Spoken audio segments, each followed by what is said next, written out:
إن الحمد لله نحمده ونستعينه ونستغفره ونعوذ بالله من شرور أنفسنا ومن سيئات أعمالنا من يهده الله فلا مضل له ومن يضلله فلا هادي له وأشهد أن لا إله إلا الله وحده لا شريك له وأشهد أن محمدا عبده ورسوله اللهم صل على محمد وعلى آله وأصحابه وبارك وسلم تسليما كثيرا كثيرا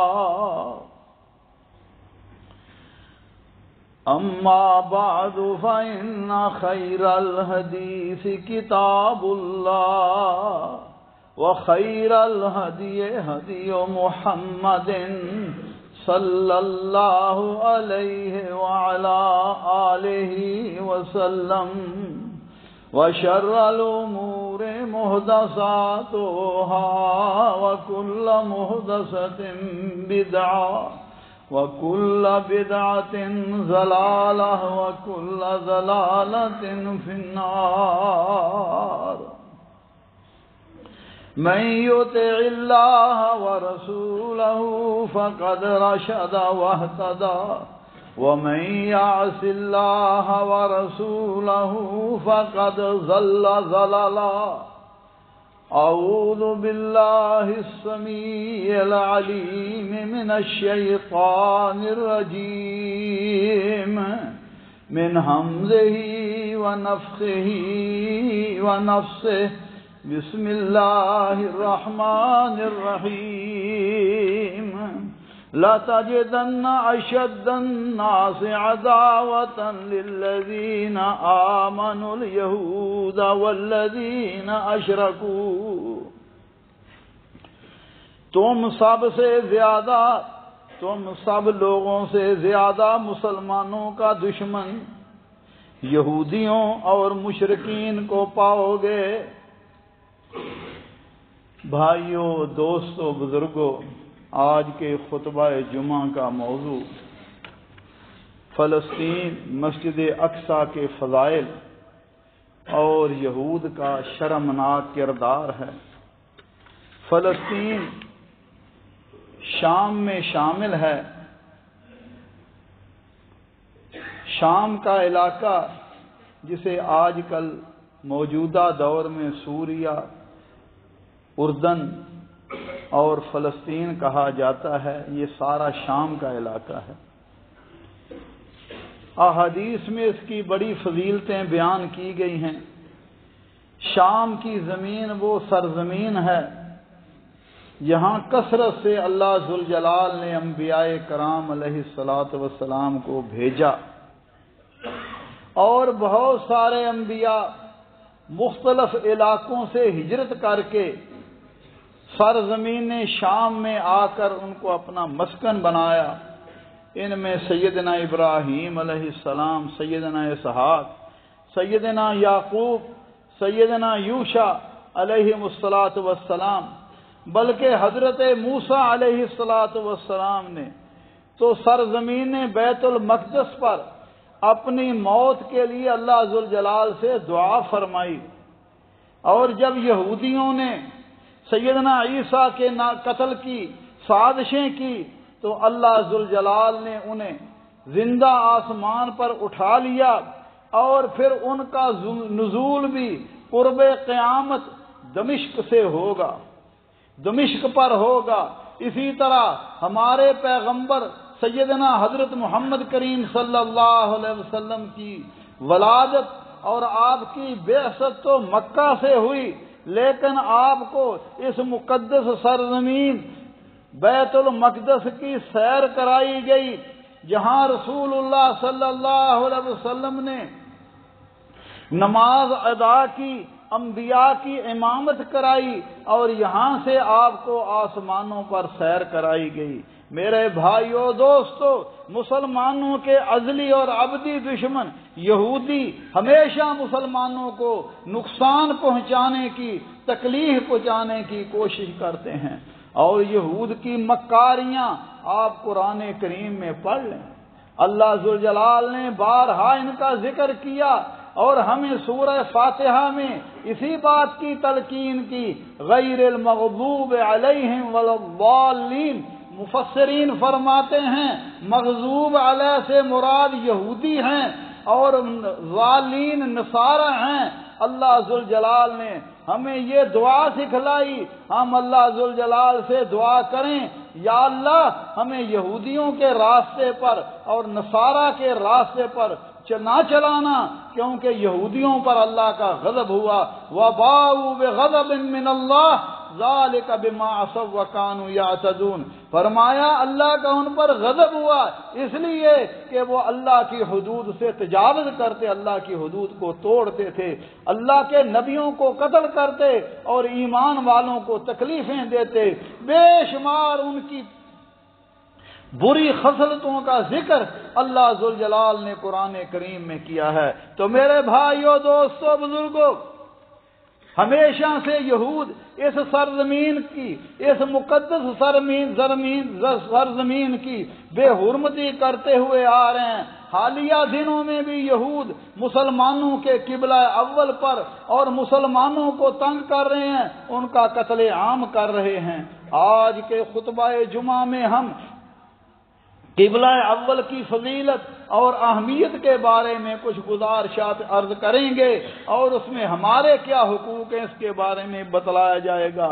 سیدنا ابو ذر رضی اللہ تعالیٰ عنہ فرماتے ہیں کہ انہوں نے رسول اللہ صلی اللہ علیہ وسلم سے سوال کیا، یا رسول اللہ ایو مسجد وضع فی الارض اول، یا رسول اللہ قرائے زمین پر سب سے پہلے کون سی مسجد تعمیر کی گئی؟ فرمایا المسجد الحرام، مسجد حرام یعنی بیت اللہ۔ پھر عرض کیا یا رسول اللہ ثم ای؟ قال المسجد الاقصی۔ میں نے عرض کیا یا رسول اللہ مسجد حرام کے بعد دوسری کون سی مسجد ہے؟ فرمایا مسجد اقصی۔ میں نے عرض کیا یا رسول اللہ کم کان بینہما، ان دونوں کے درمیان کتنا فاصلہ ہے؟ قال 40 سنہ، فرمایا 40 سال کا۔ تو مفسرین نے اس بات پر ذکر کیا ہے کہ بیت اللہ کی تعمیر سیدنا آدم علیہ السلام نے کی تھی، اور اس کے بعد 40 سال کے بعد سیدنا آدم علیہ السلام نے ہی مسجد اقصی کو تعمیر کیا تھا، اور اس کی تجدید، بیت اللہ کی تجدید سیدنا ابراہیم علیہ السلام نے انہی بنیادوں پر کی گئی تھی جن پر بیت اللہ پہلے بنا تھا۔ انہی بنیادوں پر سیدنا ابراہیم علیہ السلام اور سیدنا اسماعیل علیہ السلام نے بیت اللہ کو تعمیر کیا۔ حافظ ابن قیم رحمۃ اللہ علیہ فرماتے ہیں اسی طرح مسجد اقصی کی تجدید سیدنا یعقوب علیہ السلام نے کی تھی۔ میرے بھائیو دوستو، فلسطین دراصل شام میں واقع ہے، اور یہ انتہائی بابرکت اور مقدس زمین ہے جس میں اللہ نے اپنے پیغمبروں کو ذریعے یہ گھر بنایا اور بہت سارے انبیاء کو مبعوث کیا، اور اس سرزمین کو اللہ ذوالجلال نے مبارک کہا۔ سیدنا ابراہیم علیہ السلام اور سیدنا لوط علیہ السلام کو جب عراق سے ہجرت کا حکم دیا تو اللہ مالک نے فرمایا وَنَجَّيْنَاهُ وَلُوطًا إِلَى الْأَرْضِ الَّتِي بَارَكْنَا فِيهَا لِلْعَالَمِينَ،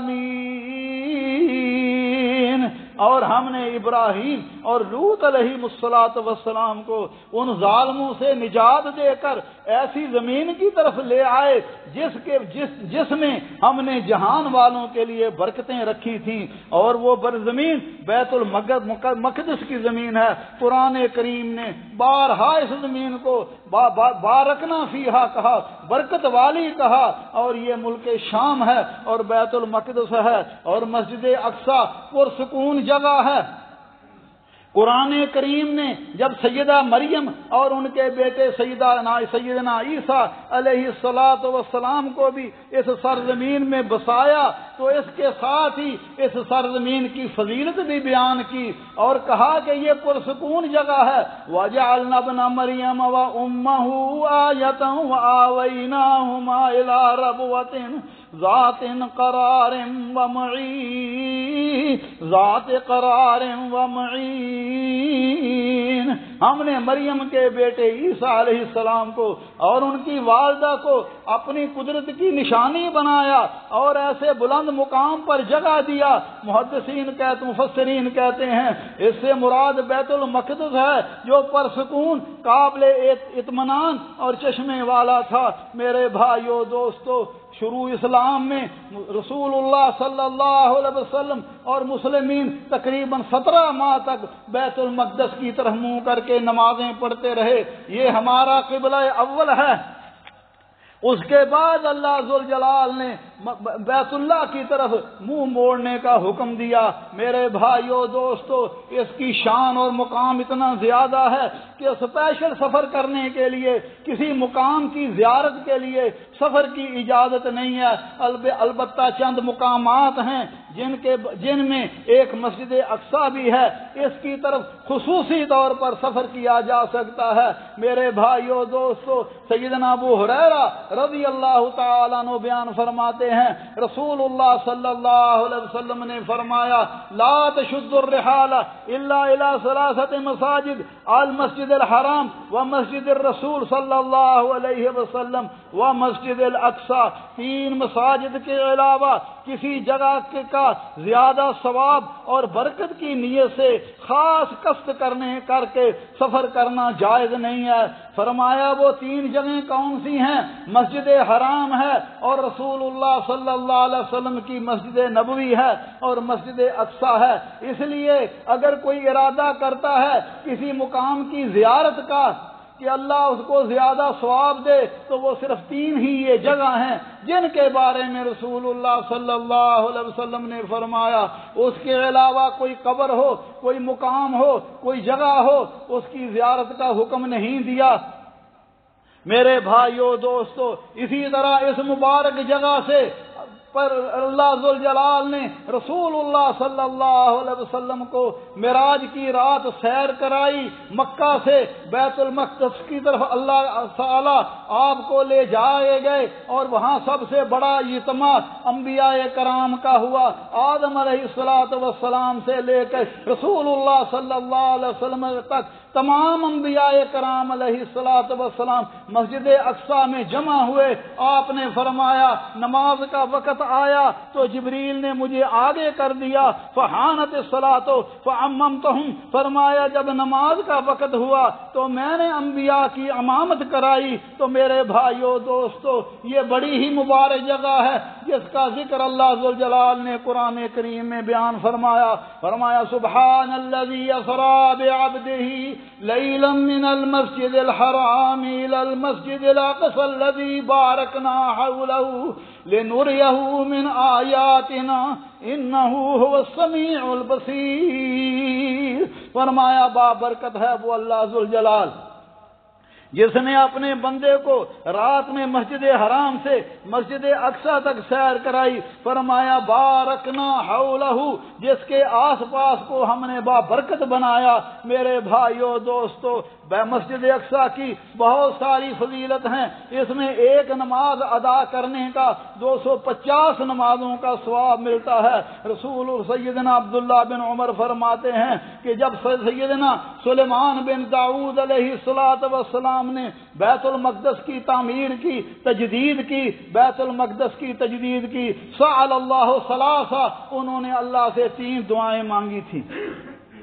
سب سے پہلی دعا حکمن یصادف حکمہ، کہ اللہ ذوالجلال سے اس بات کی دعا مانگی، یا اللہ میرے فیصلے تیرے فیصلے کے مطابق درست ہوں۔ اور دوسری دعا یہ مانگی وَمُلْكًا لَا يَنبَغِي لِأَحَدٍ مِّن بَعْدِهِ، اللہ مجھے ایسی حکومت عطا فرما کہ میرے بعد اتنی بڑی حکومت کسی کو نہ ملے۔ اور تیسری دعا یہ مانگی وَأَلَّا يَأْتِي هَذَا الْمَسْجِدَ أَحَدٌ لَا يُرِيدُ إِلَّا الصَّلَاةَ فِيهِ إِلَّا خَرَجَ مِنْ ذُنُوبِهِ كَيَوْمٍ وَلَدَتْهُ أُمُّهُ۔ یا اللہ اس مسجد میں جو بھی آ کر نماز پڑھے اس کو گناہوں سے اس طرح پاک صاف کر دینا جیسے آج ہی اپنی ماں کے ہاں سے اس نے جنم لیا ہے، یعنی گناہوں سے پاک۔ نبی صلی اللہ علیہ وسلم نے فرمایا اللہ ذوالجلال نے سلیمان علیہ السلام کی پہلی 2 دعائیں تو قبول کر لی، اور مجھے امید ہے اللہ ان کی تیسری دعا بھی قبول کر لی ہوگی۔ میرے بھائیو دوستو، جب فتنے زیادہ ہوں تو ایمان اور اہل ایمان زیادہ تر شام کے علاقوں میں ہوں گے، جیسا کہ رسول اللہ صلی اللہ علیہ وسلم نے فرمایا۔ سیدنا زید بن ثابت فرماتے ہیں ہم رسول اللہ صلی اللہ علیہ وسلم کے پاس کاغذ کے پردوں سے قرآن کریم کو مرتب کر رہے تھے تو آپ نے فرمایا طوبی للشام، مبارکباد ہو شام کے لیے۔ ہم نے عرض کیا یا رسول اللہ کس چیز کے لیے؟ فرمایا اس بات کی کہ رحمان کے فرشتے اس کے لیے بازو بچھاتے ہیں۔ اسی طرح رسول اللہ صلی اللہ علیہ وسلم کی اور ساری بھی حدیث ہیں، آپ نے فرمایا دجال 4 مقامات پر داخل نہیں ہو سکے گا، باقی ساری دنیا پھر لے گا۔ وہ 4 جگہیں کون سی ہیں؟ فرمایا مسجد الحرام و مسجد الاقصی، فرمایا وہ مسجد حرام، مسجد اقصی، اور فرمایا مدینہ اور کوہ طور پر دجال نہیں جا سکے گا، باقی ساری جگہوں پر جائے گا۔ اسی طرح رسول اللہ صلی اللہ علیہ وسلم نے اس بات کی بھی پیشین گوئی کی تھی کہ ملک شام پر اقتصادی پابندیاں لگیں گی، اور آج ہم دیکھتے ہیں کہ مسلمانوں پر اقتصادی پابندیاں لگی ہوئی ہیں، اور اسرائیل کی طرف اور دوسرے ظالموں کی طرف مسلمانوں کو متعدد پابندیوں کا سامنا ہے۔ میرے بھائیو دوستو، نبی صلی اللہ علیہ وسلم نے فرمایا فتنوں کے دور میں سرزمین شام کو ہی مسلمانوں کا وطن قرار دیا گیا، اور فرمایا کہ عیسیٰ علیہ السلام بھی ملک شام میں دمشق میں اتریں گے اور باب لد کے پاس دجال کو قتل کر لیں گے، اور باب لد یہ بیت المقدس کے پاس ہے۔ اسی طرح یاجوج اور ماجوج کو بھی بیت المقدس کے قریب ہی قتل کیا جائے گا۔ نبی صلی اللہ علیہ وسلم کی حدیث سن لیجئے، آج یہودی جتنا بھی چاہیں ظلم کر لیں، لیکن ان کا انجام بھی رسول اللہ صلی اللہ علیہ وسلم نے بتلا دیا تھا۔ صحیح بخاری کی حدیث ہے، آپ نے فرمایا قیامت اس وقت تک نہیں آئے گی جب تک تمام کے تمام یہودی قتل نہ ہو جائیں۔ سیدنا ابو ہریرہ رضی اللہ تعالیٰ عنہ فرماتے ہیں نبی صلی اللہ علیہ وسلم نے فرمایا لا تقوم الساعة حتى تقاتل اليهود حتى يقول الحجر وراء یہودی یا مسلم هذا یہودی ورائی فاقتله۔ فرمایا قیامت اس وقت تک قائم نہیں ہوگی جب تک یہودیوں کو صفائے ہستی سے مٹا نہ دیا جائے گا، حتیٰ کہ اگر کوئی یہودی کسی درخت یا پتھر کے پیچھے چھپے گا وہ بول اٹھے گا اے مسلم میرے پیچھے یہودی چھپا ہے، اسے آ کر قتل کرو۔ میرے بھائیو دوستو، رسول اللہ اسی طرح اللہ ذوالجلال فرماتے ہیں وَاسْتَمِعْ يَوْمَ يُنَادِ الْمُنَادِ مِن مَّكَانٍ قَرِيبٍ، غور سے سن لو، قیامت کے دن پکارنے والا فرشتہ اسرافیل ایک قریبی جگہ سے پکارے گا۔ مفسرین کہتے ہیں اس سے مراد صخرہ بیت المقدس ہے۔ اسی طرح رسول اللہ صلی اللہ علیہ وسلم نے فرمایا اذا فسد اہل الشام لا خیر فیکم، فرمایا اگر اہل شام میں فساد آ جائے تو تم میں کوئی خیر نہیں۔ لا تزال طائفۃ من امتی منصورین لا یضرهم من خذلهم حتی تقوم الساعہ، فرمایا میری امت کا ایک گروہ ہمیشہ غالب رہے گا، کوئی انہیں رسوا کرنے کی کوشش کرے گا نہیں کر سکے گا، اور وہ قیامت تک رہیں گے۔ اور میرے بھائیوں، یہ ارض جو ہے، یہ شام کا علاقہ جو ہے، اس کے بارے میں رسول اللہ صلی اللہ علیہ وسلم نے فرمایا الشام ارض المحشر والمنشر، فرمایا شام وہ سرزمین ہے جہاں روز قیامت اللہ ذوالجلال لوگوں کو جمع کرے گا، معاشر یہاں قائم ہوگا، اور فرمایا وہ حساب کے لیے وہیں سے منتشر ہوں گے۔ میرے بھائیو دوستو، اللہ سے دعا ہے اللہ ذوالجلال ملک شام کے ساتھ ہمیں محبت کرنے کی توفیق عطا فرمائے، اور اپنے ان بھائی جن کو ظلم کی چکی میں پسا جا رہا ہے، جن پر ظلم ہو رہا ہے، اللہ ذوالجلال اپنے فضل و کرم سے غیب کے خزانوں سے غیبی مدد عطا فرما، غیبی مدد کرے۔ جس طرح اللہ ذوالجلال نے اصحاب الفیل کو تباہ و برباد کیا تھا، اسی طرح اللہ یہود کو بھی تباہ و برباد کرے۔ اللہ کے ہاں یہ کوئی مشکل نہیں ہے۔ اقول قولی ھذا واستغفر اللہ لی ولکم ولسائر المسلمین من کل ذنب فاستغفروہ انہ ھو الغفور الرحیم۔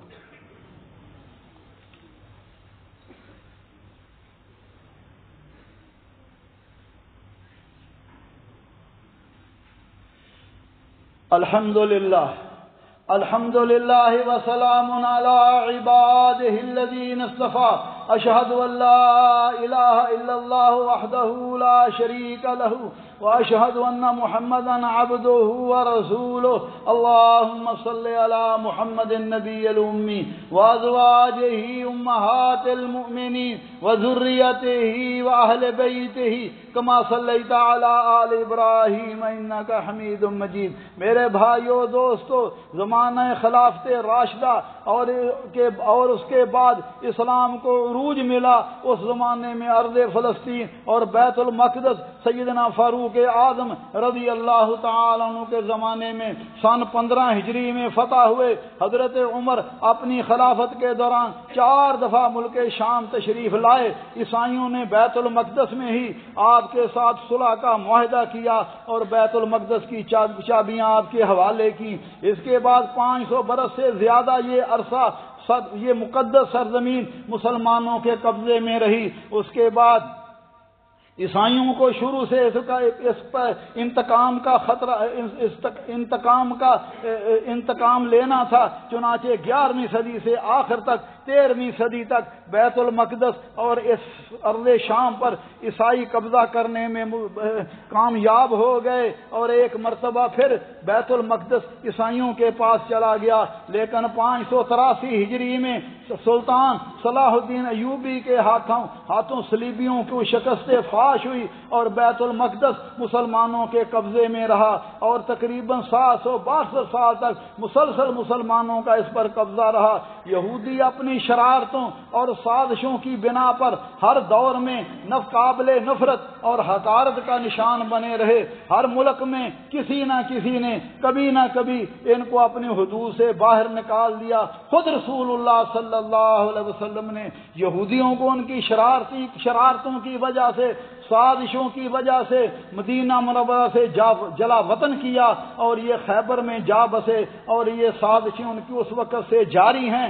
اس سازشوں کے نتیجے میں 1948 میں امریکہ، برطانیہ اور دوسرے اسلام دشمن ممالک نے عالمی سازش سے مسلمان دنیا کے عین وسط فلسطین کے علاقے میں یہودی ریاست قائم کر دی، اور میرے بھائیوں یہ آج تک مسلمانوں کے خلاف مسلمانوں کو تکلیفیں دے رہے ہیں، ان کو قتل کر رہے ہیں، اور آج بھی فلسطینیوں پر جو قیامت گزر رہی ہے وہ المناک اور دردناک داستان ہے، جس کے نتیجے میں بے شمار ہمارے فلسطینی بھائی شہید ہو گئے، ان کی عورتیں بیوہ ہو گئیں اور بچے یتیم ہو گئے، کتنے زخمی ہوئے اور ان کے گھر تباہ ہوئے۔ اس صورتحال میں میری اور آپ کی ذمہ داری ہے کہ ہر مسلمان کو ان کی تکلیف کا احساس ہونا چاہیے، اور تمام عالم اسلام کو حسب استطاعت ان کی مدد کرنی چاہیے، کیونکہ اللہ ذوالجلال فرماتے ہیں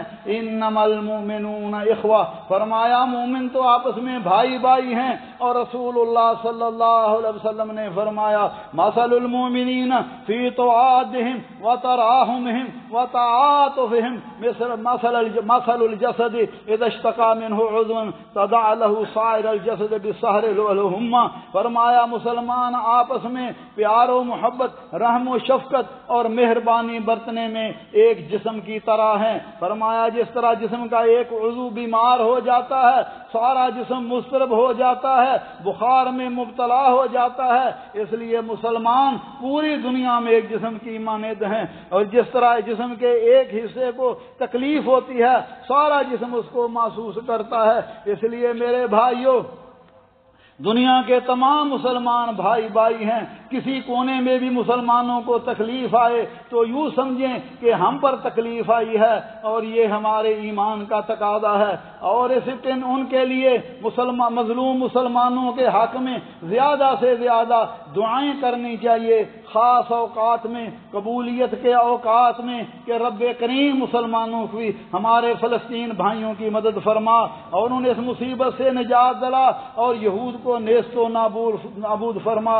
میرے بھائیو دوستو، پوری دنیا کا نظام اللہ قادر مطلق کے ہاتھ میں ہے، ان کی مرضی سے ہو رہا ہے اور وہ حالات بدلنے پر قادر ہیں۔ اس لیے ہم رجوع کریں، اور دعا سب سے بڑا ہتھیار ہے، ہم اللہ کی طرف رجوع کریں۔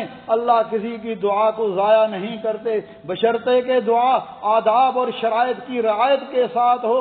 یہ عمل نہایت ہی آسان ہے، خلوص دل کے ساتھ ہو، اور پہلے اللہ کی تعریف کی جائے، رسول اللہ صلی اللہ علیہ وسلم پر درود شریف پڑھا جائے، اور اس کے بعد عاجزی کے ساتھ، انکساری کے ساتھ اللہ ذوالجلال سے دعا کی جائے کہ یا اللہ تو فلسطین کے حالات بدل دے، ہمارے مسلمان بھائیوں کی مدد فرما اور کافروں کو نیست و نابود فرما۔ اسی طرح جہاں تک ہو سکے بہت ساری تنظیمیں ان کی مدد کے لیے مال جمع کر رہی ہیں، ان کی مدد کرنی چاہیے۔ اور میرے بھائیوں دوستو، یہودیوں کو اپنا دشمن سمجھنا چاہیے، جیسے کیونکہ وہ نہتے مسلمانوں پر ظلم کرنے والے اور اللہ ذوالجلال کے اور مسلمانوں کے عدلی دشمن ہیں۔ میرے بھائیوں، اللہ ذوالجلال نے قرآن کریم کی اس آیت میں ہمیں بتلا دیا کہ لوگوں لَتَجِدَ أَشَدَّ النَّاسِ عَدَاوَةً لِلَّذِينَ آمَنُوا الْيَهُودَ والذین اشرکوا، سب لوگوں سے زیادہ مسلمانوں تم یہودیوں کو اور مشرکوں کو اپنا دشمن سمجھو گے اور پاؤ گے۔ اللہ ذوالجلال اہل اسلام کی مدد فرمائے، اللہ ہمارے فلسطینی بھائیوں کی مدد فرما۔ اللہ ذوالجلال یہود کو نیست و نابود فرما۔ اقول ربنا ظلمنا انفسنا وان لم تغفر لنا وترحمنا لنكونن من الخاسرين اللهم انك عفو تحب العفو فاعف عنا اللهم فاطر السماوات والارض انت ولينا في الدنيا والاخره اللهم توفنا مسلمين والحقنا بالصالحين اللهم احسن عاقبتنا في الامور كلها واجرنا من خزي الدنيا وعذاب الاخره۔ رب کریم غفور الرحیم، اللہ ہمارے گناہوں کو معاف فرما، یا اللہ ہمارے بیماروں کو شفائے کاملہ عاجلہ عطا فرما، یا اللہ مرحومین کی مغفرت فرما۔ اللہ جتنے بھی لوگ تیرے دین کے پر عمل کرنے والے، دین کے قائل اور فاعل ہیں، اللہ مسلمانوں کے مرحومین کی مغفرت فرما، اللہ انہیں قبر جنت الفردوس میں اعلیٰ مقام عطا فرما۔ یا اللہ فلسطین میں ہمارے بھائیوں کی مدد فرما، اللہ فلسطین میں ہمارے بھائیوں کی مدد فرما، جو فوت ہو چکے ہیں اللہ ان کو جنت الفردوس کے اعلیٰ مراتب عطا فرما، اللہ بیماروں کو شفائے کاملہ عاجلہ عطا فرما، اللہ غیب کے خزانوں سے، غیب کی طرف سے مسلمان بھائیوں ہمارے بھائیوں کی مدد فرما۔ اللہم انصر عبادک المجاہدین فی فلسطین، اللہم انصر لهم نصرا عزیزا، اللہم افتح لهم فتحا قریبا، اللہم علیک الیہود واعوانہم، اللہم علیک الیہود واعوانہم، اللہم زلزل اقدامہم وشتت شملہم وفرق جمعہم وخالف بین کلمتہم وزلزل اقدامہم وانزل بہم بأسک الذی لا ترد عن القوم المجرمین۔ رب کریم جس طرح صحاب الفیل کو تو نے تباہ و برباد کیا، اللہ یہود کو بھی تباہ و برباد فرما، اللہ ان کے ساتھ بھی وہی حال کر جس طرح تو نے ابرا کے ساتھ کیا۔ اللہ ہمارے فلسطینی بھائیوں کی مدد فرما، اللہ ان کے مالوں جان عزتوں کی حفاظت فرما۔ اللہم اللهم اجعل هذا البلد آمنا مطمئنا وسائر بلاد المسلمين يا أرحم الراحمين. عباد الله رحمكم الله، إن الله يأمر بالعدل والإحسان وإيتاء ذي القربى وينهى عن الفحشاء والمنكر والبغي يعظكم لعلكم تذكرون. اذكروا الله يذكركم وادعوه يستجب لكم ولذكر الله أكبر والله يعلم ما تصنعون.